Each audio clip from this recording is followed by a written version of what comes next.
नमस्कार, मनस के इस प्रोग्राम में आपका स्वागत है। विकसित देशों की एक बुनियादी पहचान ये है कि वहां केवल 2 से 10% लोग खेती करते हैं और अपने देश के लोगों को तो भरपेट खिलाते ही हैं, पर साथ साथ दुनिया भर में अपना खेती माल एक्सपोर्ट भी करते हैं। हमारे देश में आज भी करीब 70% लोग खेती पर निर्भर हैं। इनमें से अधिकतर इतनी गरीबी और गुर्बत की हालत में रहते हैं कि अपने परिवार के लिए पर्याप्त पोषण भी नहीं जुटा पाते। शिक्षा व अन्य सुविधाओं की बात तो दूर। आजादी के 50 साल बाद भी हम तरह तरह की सरकारी योजनाओं व हस्तक्षेपों के बावजूद देश की गरीबी दूर करने में असफल रहे हैं। इसके साथ शहर व गांव के लिविंग स्टैंडर्ड्स और इनकम्स का अंतर बहुत बड़ा है। 1951 में गांव का व्यक्ति यदि 1 रुपया कमाता था तो शहरवासी की आमदनी 1 रुपया 40 पैसे थी। आज शहरी आमदनी गांव की औसतन आमदनी से करीब 7-8 गुना ज्यादा बढ़ चुकी है। गांव और शहर के बीच ये फासला क्यों बढ़ता जा रहा है? इसी सवाल को लेकर मनस के इस प्रोग्राम में देश के कई प्रांतों के किसानों की समस्याओं से आपको परिचित कराएंगे। हर वर्ष गांव से उखड़े लाखों करोड़ों लोग खेती छोड़कर शहरों की तरफ रोजी की तलाश में आते हैं। इनमें से अधिकतर इतनी फटेहाली में होते हैं कि फुटपाथ पर, गंदे नालों के किनारे, गंदी से गंदी जगह में छोटी सी झुग्गियों में रहकर रिक्शा चलाकर, फुटपाथों पर पान, बीड़ी, फल सब्जी बेचकर, कूड़ा बीनकर, दूसरों के जूठे बर्तन मांजकर जीविका कमाने को किसानी की जिंदगी से बेहतर समझते हैं। कि हमारे गरीब उनकी गरीबी गांव से प्राप्त करते हैं। शहर में जो गरीब होते हैं तो गांव से वहां गए हुए निर्वासित गरीब होते हैं। अगर वो गरीब है तो उसका कारण यह है कि खेती गरीब है। खेती नहीं गरीब रहती तो वो गरीब नहीं रहते। जिस समय आजादी हुई थी तो उस समय तकरीबन जो जीडीपी है, नेशन की पूरी इनकम जो थी, वो 54% आती थी एग्रीकल्चर से। और कितने लोग काम करते थे एग्रीकल्चर में? तकरीबन 71%, 72% के करीब लोग काम करते थे। 1996 में तकरीबन 30% इनकम जो है वो आती है एग्रीकल्चर से। तो 54 से 30% पे तो नेशनल केक का कंट्रीब्यूशन जो एग्रीकल्चर से आ रहा है, कृषि से, वो है। लेकिन लोग कितने कम हुए वहां से? वो अच्छा साइन है, लेकिन लोग कितने कम हुए? वहां जो वर्किंग पॉपुलेशन है वो 71% से लेके 65% पे आई है। तो रिलेटिवली ज्यादा लोग उस कम जो आधी इनकम रह गई है रिलेटिव टर्म्स में, तो वो शेयर कर रहे हैं। तो ये तो बहुत क्लियर है कि अर्बन रूरल डिवाइड जो है वो प्लानिंग के बावजूद, सोशलिस्टिक पैटर्न ऑफ सोसाइटी के होने के बावजूद बढ़ा है और काफी तेजी से बढ़ा है। अंग्रेज जो यहाँ करता था कि यहाँ पैदा होने वाली चीजें सस्ते में खरीद लेता था और वहां पैदा होने वाले कपड़ा जैसे चीजें महंगे कीमत में बेचता था और उससे जो मुनाफा मिलता था उससे मैनचेस्टर, लैंकेशायर जैसे शहर अमीर करता था। आजादी के बाद यही हुआ कि काला अंग्रेज चला गया और गोरा अंग्रेज चला गया, काला अंग्रेज उसकी जगह पे आ गया और उन्होंने करीब करीब वही नीति चलाई। मैनचेस्टर और लैंकेशायर की जगह पे बंबई और दिल्ली को बड़ा करने की कोशिश की। यूं कहने को हिंदुस्तान एक देश होने के नाते एक यूनिफाइड मार्केट है, लेकिन किसानों के लिए सरकार जब मर्जी कहीं भी लक्ष्मण रेखाएं खींच देती है। बंदिशों का सबसे ज्यादा त्रास गेहूं व चावल उगाने वाले किसानों ने सहा है, खासकर हरियाणा और पंजाब के किसानों ने, जिन्होंने हरित क्रांति लाकर देश को अनाज में आत्मनिर्भर बनाया और सारे देश का पेट भरा। इन्हें अपनी ही फसल अपने मनपसंद ग्राहक को बेचने की आजादी नहीं रही है। देश के किसी अन्य प्रांत में तो क्या, अपना उगाया अनाज अपनी तहसील या लोकल मंडी में प्राइवेट ट्रेडर्स को देने पर भी कड़ी मनाहियां रही हैं। पहले तो तहसील लेवल तक भी ये के पब्लिक डिस्ट्रीब्यूशन सिस्टम की वजह से ये करते थे कि एक तहसील से दूसरी तहसील तक नहीं जाने देंगे। तो ये इतना बड़ा दबाव था अपनी गेहूं खुद की पैदा की हुई सिर्फ 6 किलो सिर पे उठाते थे हम गुत्थी में, और वो लेके जब जाते, जब हरियाणा का बॉर्डर क्रॉस करते तो हमें गिरफ्तार कर लिया जाता। 5-5 लोगों के जत्थे हम लेके जाते, तो गिरफ्तार करके कोर्ट में पेश किया जाता कि इन्होंने स्मगलिंग की है, अपनी गेहूं को अपने ही देश में दूसरे प्रांत में ले जाने में स्मगलिंग की है। तो इस स्मगलिंग के दोष में हमें गिरफ्तार किया जाता, कैद होती 30 दिन की, और उसके बाद साथ उसके जुर्माना होता, वो ना देने की सूरत में 10 दिन की। और डिस्ट्रिक्ट कमिश्नर के आदेश आते थे गांव-गांव में मुनादी से कि कोई भी किसान सरकारी केंद्र के अलावा कहीं भी गेहूं नहीं लेकर जाएगा, कहीं कोई फसल नहीं लेकर जाएगा। किसान मजबूर होकर के अपने घर में अगर गेहूं रख लेते थे तो सरकार जो है पुलिस भेज करके गेहूं घर से निकलवा लेती थी। दूसरे मंडी में ले जाने की कोशिश करते, जैसे शहर में पानीपत में ले जाना है, आसपास गांव में शहर में ले जाना, दिल्ली में ले जाना, तो सरकार बैरियर लगा करके वहां पकड़ लेती थी। ट्रैक्टर ट्रॉली को जो है थाने में ले जाकर उसका चालान कर देती थी, उस पर केस बना देती थी। हम आज भी देखते हैं कि वैगन्स उपलब्ध नहीं कराई जाती, या तो बैंकों को ये कहा जाता है कि इस समय जो गोडाउन में गेहूं किसान रखने की कोशिश करे तो उसको क्रेडिट नहीं देना। व्यापारी के हाथ में अगर गेहूं आ जाता है या चावल आ जाती है, फिर व्यापारी उस पर कर्जा ले सकता है, लेकिन किसानों को कर्जा नहीं दिया जाता। तो अलग अलग साधन हाथ में लाकर किसानों को मजबूर किया जाता है कम कीमत पर अपनी फसल बेचने के लिए। ट्रेडर उसको खरीद कर रख नहीं सकता क्योंकि आपका एसेंशियल कमोडिटीज एक्ट उस पर लगता है और वो स्टॉकिंग लिमिट्स हैं उसके ऊपर। बाहर वो भेज नहीं सकते, आप उस दायरे से, उस डिस्ट्रिक्ट से बाहर नहीं निकलने देते या उस स्टेट से बाहर नहीं निकलने देते, तो बाजार की कीमत तो अपने आप क्रैश होगी। जब क्रैश होगी तो आप गवर्नमेंट कहती है हम तो आपको बचा रहे हैं, आपको एक सपोर्ट प्राइस दे रहे हैं। It's a farce. गेहूं तो सरकार सीधे किसान से ही हथियाती रही है, परंतु चावल राइस मिल्स पर लेवी लगाकर बाजार भाव से कहीं कम सरकार अपनी निर्धारित कीमतों पर खरीदती है। इससे धान की कीमतें बाजार में भी गिर जाती हैं और किसानों के लिए धान उगाना घाटे का सौदा बन गया है। केरल इत्यादि में बहुत से किसानों ने धान उगाना ही बंद कर दिया है। 1996 में सरकार ने घोषणा की थी कि राइस लेवी बंद होगी, पर ऐसा हुआ नहीं। लेवी लगने के बहाने से प्रोडक्शन पर जो है वो कम कीमत पर जो है व्यापारी धान को खरीदता है और बहाना बना देता है कि मैंने लेवी का चावल देना है। इससे किसान को बहुत कम कीमत मिलती है और उसकी जो वैल्यू है वो कम हो जाती है। इस पॉलिसी से प्राइवेट ट्रेडर्स को हरासमेंट जरूर है, लेकिन मुनाफे में कमी नहीं, पर सबसे ज्यादा फायदा है नौकरशाही का। भारतीय खाद्य निगम गवर्नमेंट एजेंसी के थ्रू हमको सप्लाई जो देनी पड़ती है, उसमें जगह जगह पर हम लोगों को उनको सही को सही कहने के नाम के लिए हमको उनके नाम का उनको कुछ देना पड़ता है। वो सही को सही कहने के नाम के लिए कोई क्वालिटी के नाम का है, कोई पेमेंट के नाम का है, तो पेमेंट एंड पेमेंट के नाम के भी। तो हर जगह जो है पैसे का इतना बोलबाला हो चुका है कि उसके लिए भी हर आदमी की कोशिश नहीं होती कि यार इस मामले में इन्वॉल्वमेंट होकर के तो भी लेवी से बचना पड़ता है। और वो लेवी में जितना भी चावल ज्यादा जाता है वो सड़ता है गोदामों के अंदर।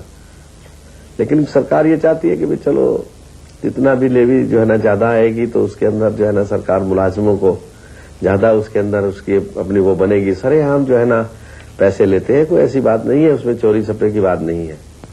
अनाज के व्यापार पर कड़ी बंदिशों की सरकार ये जस्टिफिकेशन देती है कि राशन दुकानों यानी पीडीएस के माध्यम से गरीबों को सस्ता अनाज देना है, परंतु गरीबों तक राशन अनाज कितना कम पहुंच पाता है, इसका अंदाजा इससे लगाया जा सकता है कि लगभग 80% राशन दुकानें शहरी इलाकों में हैं, जबकि 80% से ज्यादा गरीब लोग गांवों में रहते हैं और खुद खेती पर निर्भर हैं। अगर कुछ गरीब ऐसे हैं कि जिनके पास अनाज खरीदने के लिए पैसा नहीं होता, तो शासन की कोई दूसरी नीतियां गलत है जिसके कारण उनके हाथ में पैसा नहीं आता, वो आने के लिए कुछ करना पड़ेगा। लेकिन जो किसान पहले भी गरीब है, गरीब होते जा रहे हैं, उन्हीं से कुछ निकालकर और ये गरीबों को देने की कोशिश है। इसका मतलब ये कि बंबई वालों की कुछ कमी नहीं होगी, दिल्ली वालों की कुछ कमी नहीं होगी, एक गरीब के जेब से निकालकर दूसरे गरीब में डाल देने की कोशिश होगी। गेहूं और चावल के अलावा हमारी सरकार चीनी को भी एसेंशियल कमोडिटी का दर्जा देती है। किसानों को गन्ना भी सरकार द्वारा नियंत्रित कीमतों पर अपने एरिया की एक निर्धारित शुगर मिल को देना पड़ता है। उनकी फसल एक विशेष फैक्ट्री को बॉन्ड होती है, किसी और को बेची ही नहीं जा सकती। परंतु बॉन्ड करने के बावजूद अगर फैक्ट्री पूरी फसलें न लेना चाहे तो किसान को खड़ी फसल जला देने के अलावा कोई चारा नहीं रहता। यानी हर मामले में एक तरफा नुकसान। गन्ने में देने में प्रॉब्लम तो बहुत ज्यादा है। ये जिम्मेदार को पैसा देने में बहुत ज्यादा हमको खराबी करते हैं। 2-2 महीना 3-3 महीना पैसा नहीं देते। ये गन्ना तोड़ रहे हैं ना, जो इसका पैसा अगली बार मिलेगा जब मिल चलेगा। गन्ने की इतनी समस्या आ चुकी मारे को, हम ना बोए जब हमारा पल्ले नहीं, बोले जब कुछ पल्ले नहीं, लेकिन गन्ना गिर के हमें धक्के मिलते हैं, कोई पैसा नहीं मिलता हमारे को। और अंदाजा तकरीबन हमारा किसानों का 10 करोड़ रुपया बकाया है मिल के अंदर। किसी ने शादी करनी, किसी ने सगाई करनी, किसी ने अपनी किस्त भरनी, किसी ने बिल भरने, किसी को जी अपना घर गिरा हुआ है वो बनाना, लेकिन किसान को इतने धक्के दे रहे हैं, कोई संभाल नहीं। वहां जाते हैं तो उनको गालियां देते हैं, भगा देते हैं। ऊपरला गन्ना आने को तैयार हो गया, हमारा अब तक कोई पैसा नहीं दे रहे। अभी हमारा 2-2, 4-4 किला हर एक जिम्मेदार का गन्ना खड़ा है। हमको बहुत दिक्कत हो रहा है। ये गवर्नमेंट जो है हमको बहुत ज्यादा मुश्किल में किसान लोग पड़ा है। जो जहाँ सारे मुल्क का अन्नदाता होता है किसान लोग, इसको बहुत गवर्नमेंट ने दिक्कत में डाला हुआ है। हम इतने दुखी कर दिए इस मिल ने, और वो हमारा बिल्कुल दिल टूट गया है। खेती करने को भी हम ये अफसोस में हो चुके हैं कि हम खेती करें या ना करें, कैसे गुजारा करें, कैसे हमारे बच्चे पढ़ेंगे। साल भर हमारे पैसे पड़े हो गए, अपने नौकरों की तनख्वाह दे देते हैं चीनी बेच के, किसान का कोई पैसा नहीं देते। इसी तरह सभी गन्ना क्षेत्रों में हर साल किसानों की करोड़ों रुपए की पेमेंट शुगर मिल्स दबा कर रखती है। ये बहाना लेकर के लेवी की वजह से उन्हें घाटे हो रहे हैं। हालांकि चीनी उद्योग को डी लाइसेंस करने की बात कई अरसे से चल रही है, पर अभी तक उस तरफ कोई ठोस कदम नहीं उठाए गए। सरकार ने रुकावट दी है, जबकि यहाँ डी लाइसेंस तो हुआ नहीं है। करीब किसी को भी शक्कर फैक्ट्री किसान हो या व्यक्ति है तो बनाने के लिए स्टेट गवर्नमेंट और केंद्र सरकार को लाइसेंस लेना ही पड़ता है। और जब लाइसेंस लेना है तो कोऑपरेटिव की बात है तो जिसी की पॉलिटिकल प्रेशर ज्यादा है उसी को ही मिलता है, और ये लेने के लिए बहुत दिक्कत होती है। तो हमने किसानों ने मिलकर कंपनी बनाई, और कंपनी एक्ट के लिए हमने बोला कि हमें भी शुगर इंडस्ट्री, क्योंकि हमारा रॉ मटेरियल हमारा है, हमें भी ये लाइसेंस दिया जाए तो हम एक शुगर इंडस्ट्री लगाएंगे। और 2 शुगर इंडस्ट्री के लिए हमने MOU sign PICDC Punjab Industry Development Corporation जो है उसके साथ एमओयू साइन भी कर रखा है। तो अभी तक पंजाब गवर्नमेंट ने सेंट्रल गवर्नमेंट को लाइसेंस के लिए कोई सिफारिश नहीं की। भी किसान भी मांग कर रहे हैं और वो पता नहीं कहीं फैले डाल रखी हैं। नई मिल लगाने के लिए सेंट्रल गवर्नमेंट लाइसेंस देती है, परमिशन उनकी आती है। अच्छा, अगर हमने इसकी एक्सपेंशन करनी हो तब भी वहां से परमिशन आती है। तो आगे जब मिल लगा लेते हैं तब चीनी वगैरह जब बेचते हैं तो उसका कंट्रोल भी उनके हाथ में है। वो लेवी 40% लेते हैं। मतलब जितनी भी चीनी पाती है उसमें 60% तो हम फ्री सेल कर सकते हैं, और 40% गवर्नमेंट को कंट्रोल रेट पे देनी पड़ती है। कंट्रोल रेट भी वो फिक्स करते हैं, सेंट्रल गवर्नमेंट फिक्स करती है। 45% शुगर कम दाम से बेचना पड़ता है शुगर फैक्ट्री को। तो फैक्ट्री की मुसीबत है। नहीं, फैक्ट्री की मुसीबत होने के बाद वो भाव में कम मिलता है ना। बाजार में कीमत जो रहती है, पूरी शुगर बेचने के बाद जो गन्ने का दाम निकलता है वो ज्यादा निकलता है, पर कम दाम से लेने के बाद कीमत कम निकलती है। और उसका असर तो लेवी का असर यदि फैक्ट्री पे है तो असल में किसान के ऊपर आता है, कीमत के ऊपर आता है। सदियों से किसान गन्ने के रस से घर में गुड़ बनाते आए हैं, लेकिन शुगर इंडस्ट्री के प्रेशर में आकर सरकार ने गुड़ बनाने पर भी तरह तरह की जोनल बंदिशें लगा रखी हैं। चीनी कारखानों के क्षेत्रों में किसानों का अपने ही गन्ने को क्रश करके गुड़ बनाना सरकारी कानून के अनुसार जुर्म है। खेती माल की प्रोसेसिंग पर लगी इन सब बंदिशों के कारण देहातों में छोटे उद्योगों को उभरने नहीं दिया गया, जिससे आज भी 70% से ज्यादा लोग खेती पर निर्भर हैं। हालांकि खेती में इतने लोगों को रोजगार देने की क्षमता नहीं है।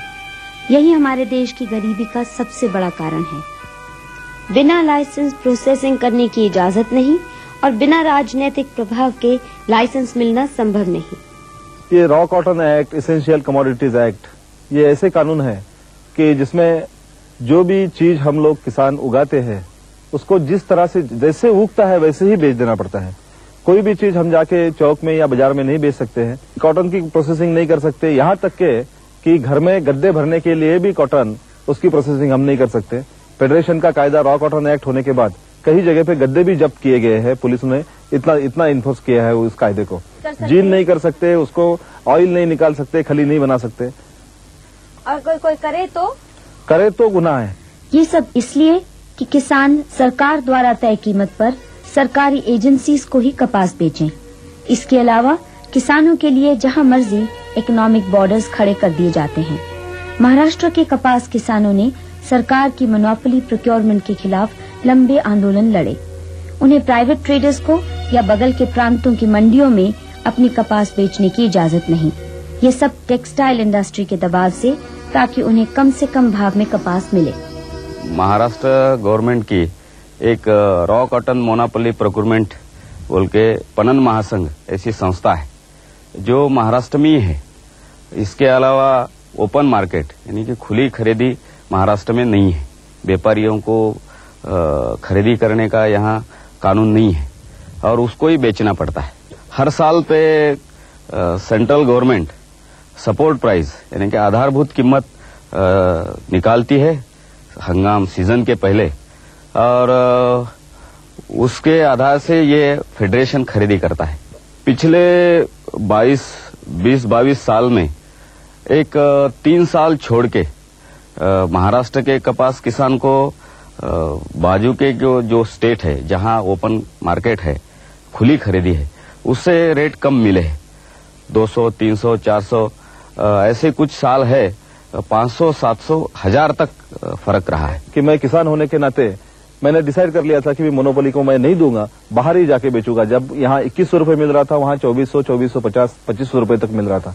जब मैं गया तो मेरे गाड़ी को रोकने का प्रयास हुआ, लेकिन देखा उसने कि भाई ये किसान संगठन का नेता है, तो मेरे गाड़ी को तो छोड़ दिया। लेकिन बाद में 5-6 गाड़ियां जो आई तो एक ही पुलिस स्टेशन 5-5 हजार रुपए, 4-4 हजार रुपए ऐड गया उनसे।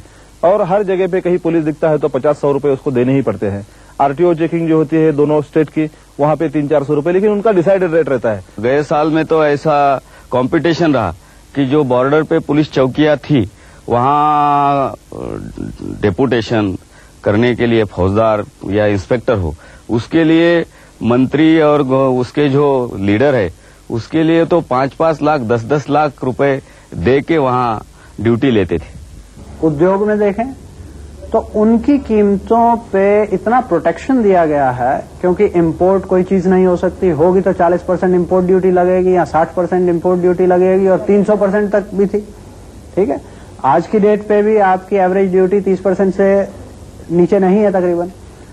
तो उस स्थिति में क्या होता है कि इंडस्ट्रियल प्राइसेस, जो औद्योगिक वस्तुओं की कीमतें हैं, वो तो बढ़ जाती हैं, और एग्रीकल्चरल प्राइसेस को आपने दबा के रखा, तो जो टर्म्स ऑफ ट्रेड है इंडस्ट्री और एग्रीकल्चर के बीच में, वो एग्रीकल्चर के अगेंस्ट हो जाता है। कॉटन एक्सपोर्ट पर भी अजीबोगरीब बंदिशें हैं। टेक्सटाइल इंडस्ट्री जब चाहे सिंथेटिक फाइबर और विदेशी कपास इंपोर्ट कर लेती है, पर यहाँ की कपास का एक्सपोर्ट कोटा सरकार हर साल मनमाने ढंग से तय या कैंसिल कर देती है, ताकि इंटरनेशनल मार्केट में उसकी डिमांड के बावजूद कोई ठोस हैसियत न बन पाए। कोटा रिलीज करने में मिलों वाला है, उसका आर्ग्यूमेंट और उसका लॉबिंग ये रहता है कि देश में से जो एक्सपोर्ट होगा रू का, कॉटन का, तो हमारे लिए रू महंगा हो जाएगा और हमारी प्रॉफिटेबिलिटी है वो घट जाएगी, इसीलिए वो मिलों वाला एक्सपोर्ट करना नहीं देता है। अगर नहीं तो ये देश में अभी रू का पाक इतना बड़ा हो गया है कि हर साल 5-10 लाख गठन एक्सपोर्ट करने में कोई मुश्किल ही नहीं है। इंटरनेशनल मार्केट में सेंट्रल गवर्नमेंट, हिंदुस्तान गवर्नमेंट का तो बहुत बड़ा ब्लैक रिकॉर्ड है, क्योंकि ये बोलते हैं एग्रीमेंट करते हैं, बाद में भेजते नहीं है। क्यों नहीं भेजते? यहाँ ये मिल मालिकों का इंटरेस्ट है, यानी कि और मिनिस्टरों का कुछ इंटरेस्ट है कि कॉटन बाहर नहीं जाए, हो जाए, एक्सपोर्ट नहीं हो। क्यों? उनका क्या इंटरेस्ट है? उसका इसमें जो मिल मालक है, इनका एक यूनियन है, उसके लिए वो घुस देते हैं। उसका कोई पर्सनल, उसमें बुनकरों का नाम सामने करके सस्ता गठान मिलने की हर साल उनकी कोशिश रहती है। कपास के किसान अगर कहते हैं कि हमारा कम से कम लागत मूल्य निकल आए, इतनी सी कीमत होनी चाहिए, तो उनको ये बताया जाता है कि आपके कपास की कीमत अगर बढ़ाई जाती है तो हाथ माग पे काम करने वाले लोग आपका सूत खरीद नहीं सकेंगे और नुकसान होगा उनका, हैंडलूम वाले। अब सारी देश में कपास की जो पैदाश है, जो उत्पादन है, उसका 5% भी हैंडलूम वाले काम में नहीं लाते। 90% तो मिल वाले लाते हैं, लेकिन ये 5% लोगों का नाम बता के कपास 90% काम करने वाले मिल वालों के लिए सस्ती की जाती है। हमारा सबसे बड़ा एक्सपोर्ट आइटम क्या है? Garments, clothing. गारमेंट्स एक्सपोर्ट हुए, हम कहते हैं वैल्यू एडिशन एक्सपोर्ट करना चाहिए, बहुत अच्छी बात है, वैल्यू एडिशन एक्सपोर्ट करना चाहिए। लेकिन उसका फायदा किसको गया? उसका फायदा गया इंडस्ट्रियलिस्ट को, किसान को उससे कोई फायदा नहीं गया।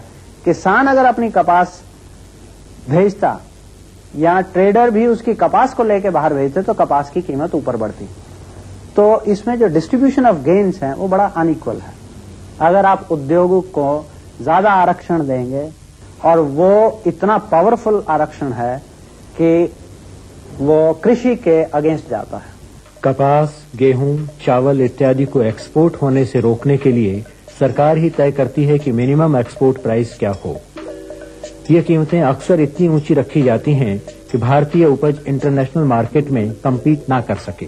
इसके साथ ही भारत में बिक रहे अनाज से कहीं ज्यादा कीमत पर खुद सरकार विदेशों से अनाज इंपोर्ट करती रहती है, ताकि देश के खेती माल का भाव दबा रहे। यानी इंपोर्ट्स द्वारा अपने ही किसानों के खिलाफ प्राइस वारफेयर 92 में इंपोर्ट की, और तब जो इस वक्त का यहाँ का भाव था उसके डबल कीमत पे की, 560 के आसपास की, जब यहाँ का प्रोक्योरमेंट प्राइस 280 था।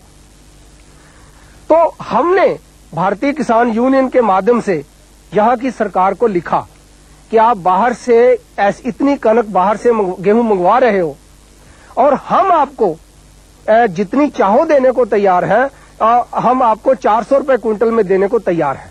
लेकिन सरकार ने इसकी बजाय बाहर से 560 रुपए में मंगवाई और यहां आके उसको 280 रुपए में बेचा। तो ये वास्तव में डंपिंग है।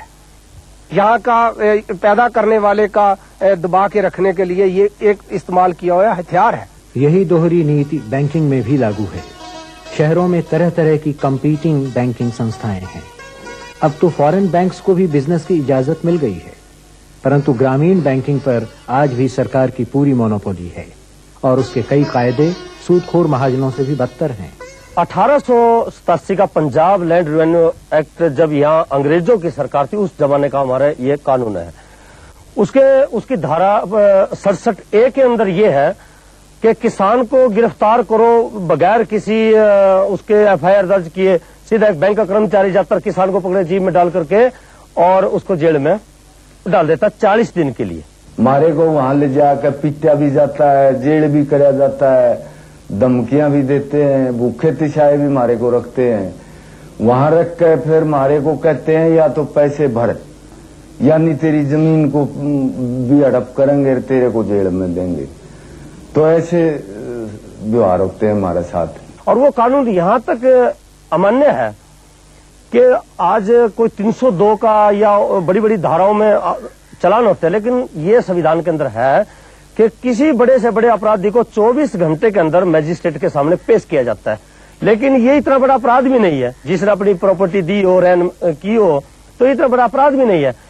तो उसमें किसान को फिर 40 दिन के अंदर जेल में डाल दिया जाता है। जो भी संपत्ति होती है किसान के पास, उसके वारंट करती है बैंक, भैया पैसा भरे, नहीं आपकी जो भी संपत्ति है, भैंस डंगर, जो भी बैल, बुग्गी, मकान, जमीन, ये आपकी बोली की जाग, इसकी अपनी मनचाही सरकार उसको दे देती है दूसरों को, तो उसके पास साधन नहीं होता। फसल मारी जाती है, बीमारी लग जाती है, कीड़ा लग गया है, तो कई मजबूरियां आ जाती हैं, नहीं उसके पास किस्त भरने के लिए होती कि जो भी अपराधी जेल में जाता है उसको सरकार खाना देती है, सरकार उसको रेस्ट देती है। लेकिन यहाँ भी किसान के साथ दूसरा है, जब 40 दिन जेल में किसान रहेगा तो उससे खर्चा भी उससे लिया जाएगा उसका खाने का। खेतीहर लोगों से ये उम्मीद की जाती है कि वे अपना पेट काट कर भी शहरी लोगों को सस्ता अनाज पहुंचाएं और इंडस्ट्री के लिए सस्ते रॉ मटेरियल सप्लाई करें, पर किसानों के इस्तेमाल में आने वाली इंडस्ट्रियल गुड्स की कीमतें लगातार बढ़ें तो कोई चिंता नहीं। किसान अपने बेटे को कभी किसान नहीं बनाना चाहता, वो कहता है बाहर जाके चपरासी बन जाए वो अच्छा है। तो भारतवर्ष में जो इंडिया और भारत का डिवाइड है, जो रूरल अर्बन डिवाइड एक तरह से पैदा हो गया, वो क्यों हुआ? क्योंकि आपने इंसेंटिव स्ट्रक्चर सारा अर्बन एरिया की तरफ रखा, इंडस्ट्रियल कमोडिटीज की तरफ रखा। तो एजुकेशन वहां से निकल गई, जो आपकी सेविंग्स थी, निवेश आप करना चाहते थे, वो वहां पे नहीं करना चाहते। आप ढाबा बनाएंगे, टैक्सी डालेंगे, रेस्टोरेंट चलाएंगे, कुछ चलाएंगे, लेकिन वहां से निकलेंगे। तो जब वहां रहा ही कुछ नहीं, agriculture became a parking lot of the poor and ignorant. वहां की नॉलेज छीनी गई, वहां का पैसा छीना गया, स्किल्स छीनी गई और वहां पे रह गए। तो उस कृषि से आप क्या उम्मीद करेंगे? हमारे इंडस्ट्रियल सेक्टर को तो सरकार ने प्रोटेक्टेड मार्केट प्रदान कर अपंग बना दिया है। इसीलिए हमारी इंडस्ट्री में इंटरनेशनल मार्केट में खड़े होने की क्षमता ही नहीं बन पाई। कहने को तो किसानों को बहुत सब्सिडीज दी जाती हैं, पर असल में उन्हें एक हाथ से रियायत देकर उनसे 4 हाथ से पैसा छीना जा रहा है, खेती माल की कीमतों पर कड़े नियंत्रण द्वारा। इस सब के बावजूद हमारे गरीब किसान की उगाई गेहूं, चावल, कपास, आम, अंगूर, मसाले इत्यादि आज भी देश के लिए फॉरेन एक्सचेंज कमाने का मुख्य साधन है, पर इन्हें बढ़ावा देने की बजाय कुचला जा रहा है। क्या गांव और शहर, इंडस्ट्री और खेती के हितों में अंतर्विरोध पैदा कर हम देश को खुशहाल बना सकते हैं?